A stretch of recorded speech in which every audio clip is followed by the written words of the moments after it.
Hello, everyone. This is Philip Austin, and I have my colleague Kevin Barlow. We're solution architects with Databricks. I hope you've been having a good time at Spark and AI Summit. We're here to discuss improving student success in the e-learning environment. What we're going to talk about is the impacts of COVID-19 on education. Little personal note, both of my children since COVID-19 have left the school system March 17th and have been doing distance learning to the end of school year on distance learning in their school system.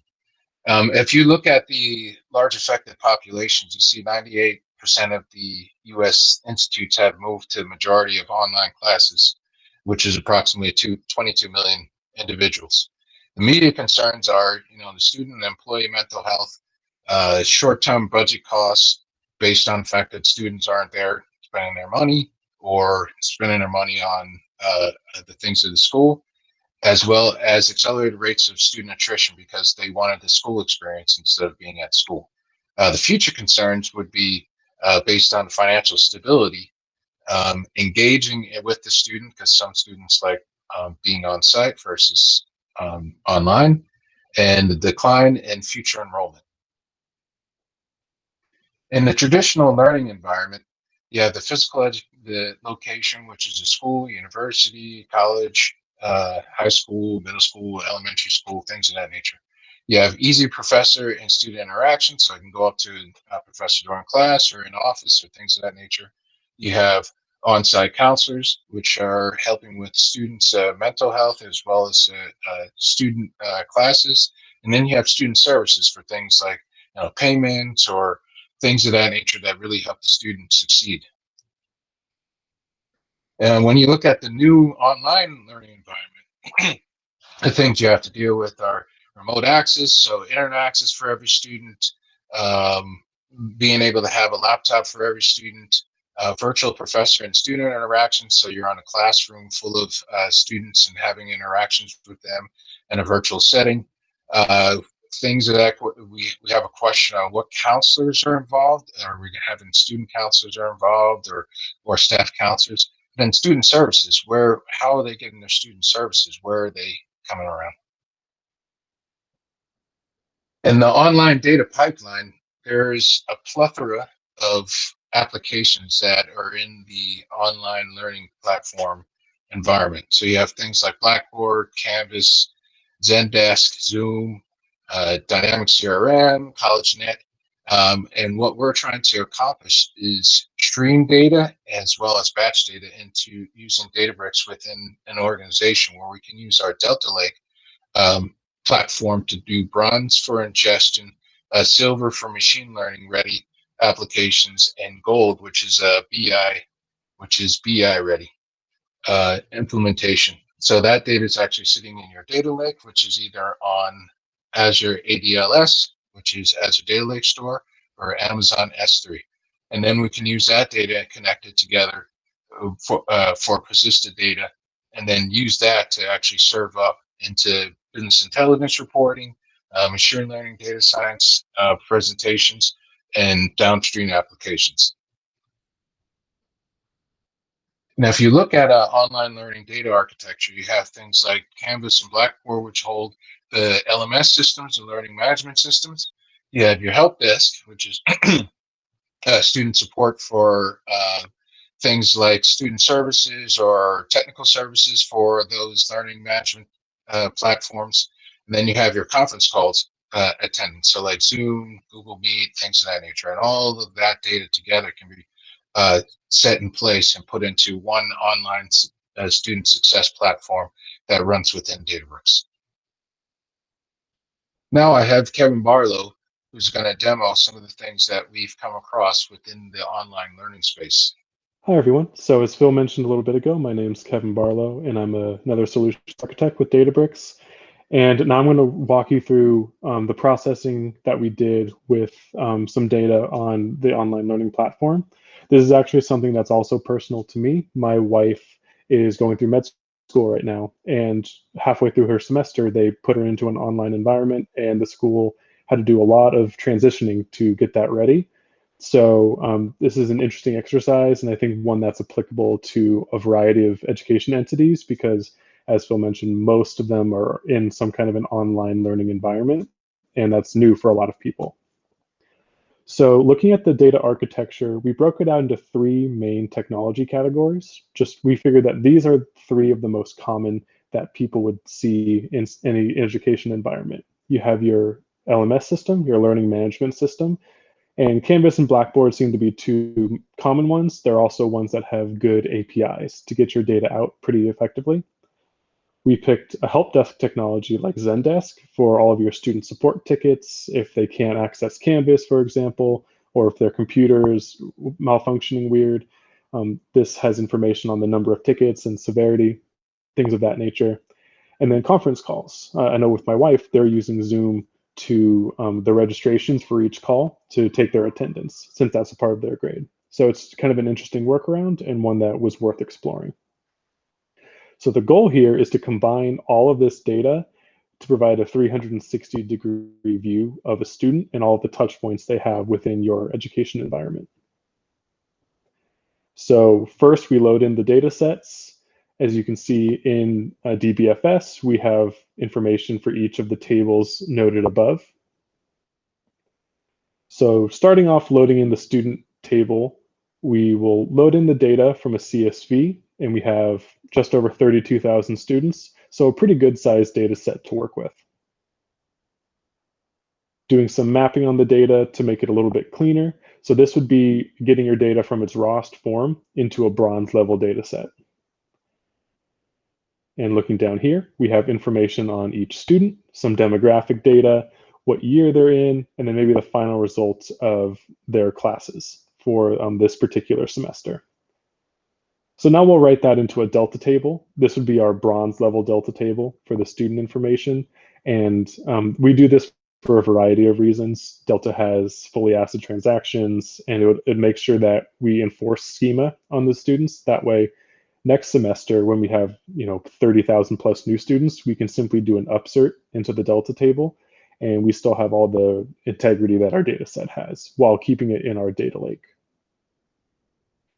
So we'll do something similar for all the other tables, but in this case, we're simply doing a dump. And this is something that we see is pretty common and one that we would recommend for this kind of application, because you want the data in its rawest form in your data lake. That way you always have your source of truth, and it reduces processing time because you can do all your transformations with Spark, which is more performant than most tools out there. So we'll load in each data set from a CSV, write it out to a Delta table, and do something similar with our support tickets, even though we're doing some transformations in the meantime, and then writing that out to a Delta.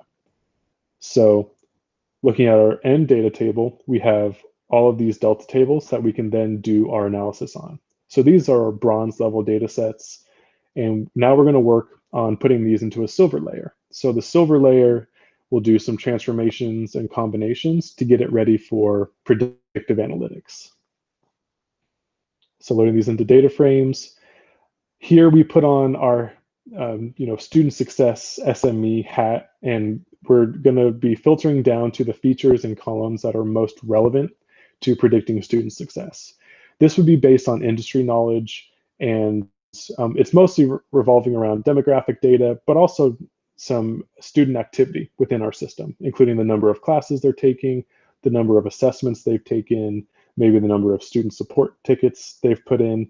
All of this information could be relevant to classifying which students are at higher risk of either dropping out or having to repeat classes than others. So now we'll do some grouping on our students to get some basic demographic data on them and the number of classes that they're taking,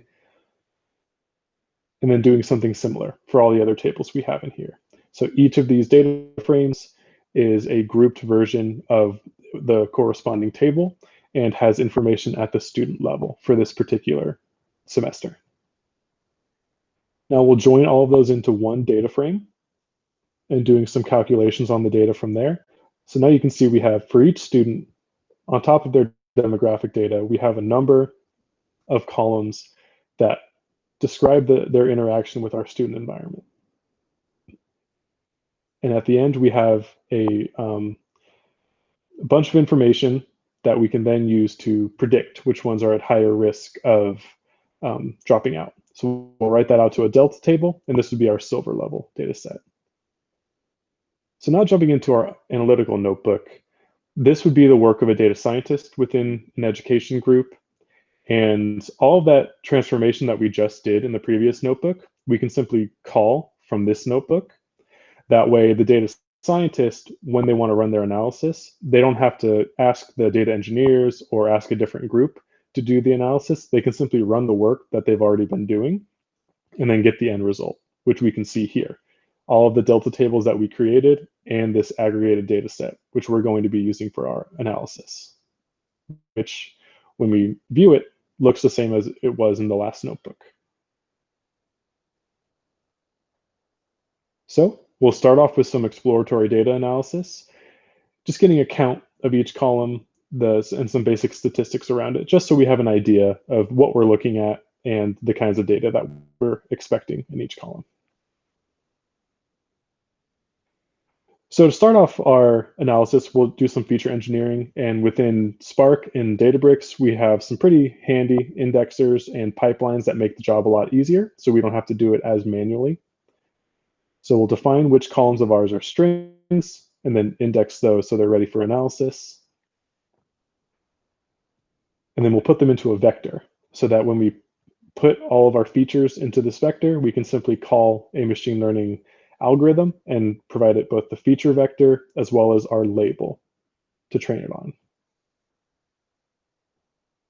So now we'll split our data set into training and test data sets. And now we'll start with an actual classification model. So in this instance, I actually wasn't sure which model would be the most performant and the most efficient for this kind of analysis. So I decided to, in combination with Spark and MLflow, try 3 different kinds of models and then do hyperparameter tuning for each. So the beauty of this is I'll be able to do naive Bayes classification, random forest classification, and logistic regression all on the same data set, and I'll be able to run them in the same notebook very performantly and try a variety of parameters for each one. With MLflow, I'll be able to log both the parameter that I used as well as the hyperparameters that we tuned and the end result.